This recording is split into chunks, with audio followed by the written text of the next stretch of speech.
आपण नाशिक शहरामधील आदिवासी विकास भवनाच्या समोर असलेल्या रस्त्यावरती आहोत। आता जर माझ्या उजव्या बाजूला आणि डाव्या बाजूला गर्दी बघाल तर या ठिकाणी काही तरुण आणि तरुणी या ठिकाणी रात्रीचे 9 वाजेपर्यंत ठाण मांडून बसलेले आहेत। एकत्रित या ठिकाणी का बसतात आपण हे जाणून घेण्यासाठी या ठिकाणी आलेलो आहोत।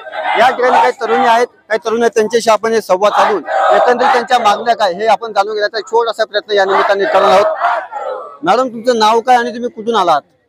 माझं सुवर्ण रमेश वाघ नाव आहे। मी ढाणू प्रकल्पामधून पालघर मधून आलेली आहे।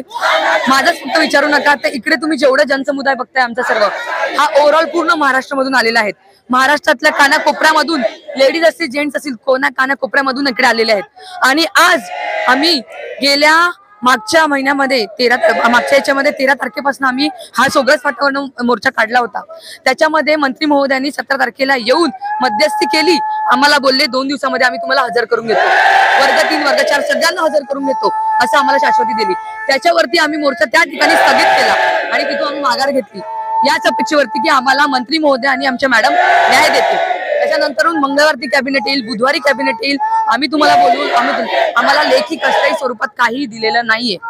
आणि वर्ग 3 आणि वर्ग 4 आज आम्ही या ठिकाणी दुपारी 1 वाजेपासून या ठिकाणी आदिवासी विकास भवनाच्या समोर आम्ही बिना पाण्याचे, बिना जेवणाचे, लेडीज विदाउट वॉशरूम इथे आम्ही बसलेलो आहेत, ते पण आमच्या पोटासाठी। आणि आम्ही काय मागतोय? फक्त रोजंदारी, आमचे जे आदेश आहेत ते। आणि ह्यांनी काय केलंय?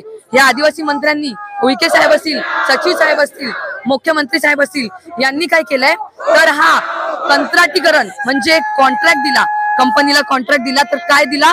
1791 पदे रद्द भरायचे कंत्राटी पद्धतीने आणि आम्हाला आमच्या कामावरून काढून टाकायचं असं यांनी आमच्यावरती कट रचलेला आहे। आणि हे आम्ही अजिबात खपून घेणार नाही। तुमच्या प्रमुख मागण्या काय? आमच्या एवढ्याच मागण्या आहेत। वर्ग 3 आणि वर्ग 4 आम्ही जेवढे वर्ग 3 चे 2400, वर्ग 4 चे जे कर्मचारी आहे 2100, जवळजवळ 5-5.5 हजार आम्ही इकडे जे आम्ही महाराष्ट्र रोजंदारी संघटनेचे जे आम्ही लोक आहोत त्या सगळ्यांना उर्वरित पदावरती पुन्हा रोजंदारी पद्धतीने आम्हाला आदेश मिळावे एवढी आमची मूळ अपेक्षा आहे। तुम्ही म्हटले की 10 वर्षावरील जे कर्मचारी असतील त्यांना कायमस्वरूपी करण्यात येत असतं।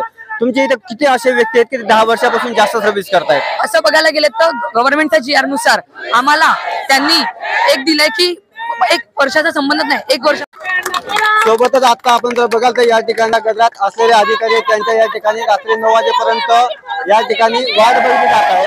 प्रशासनाच्या माध्यमातून देखील आपण जर या ठिकाणी बघाल तर कडक असा पोलीस बंदोबस्त आलेला आहे। सोबतच प्रशासनाच्या माध्यमातून जे कर्मचारी असतील, प्रशासकीय अधिकारी असतील, त्यांची वाट या ठिकाणी बघितली जात आहे। विशेष म्हणजे आता आपण बघा या मोर्चा अधिक संवेदनशील होत जाताना दिसून येते। त्याच निमित्ताने आपण जर बघाल तर पोलीस प्रशासनाच्या माध्यमातून या ठिकाणी कडक असा बंदोबस्त या ठिकाणी दिला गेलेला आहे। प्रशासकीय अधिकारी जोपर्यंत या गोष्टीवर निर्णय घेत नाही तोपर्यंत हे आंदोलन असं चालू राहणार असं या माध्यमातून सांगितलं जात आहे। सोबतच आता प्रशासनाच्या माध्यमातून या आंदोलकांचं मन समाधान कसं केलं जातं हे देखील पाहणं थोडंच महत्त्वाचं असणार आहे। रबनीसाठी मी सुनील वेलदार, नाशिक।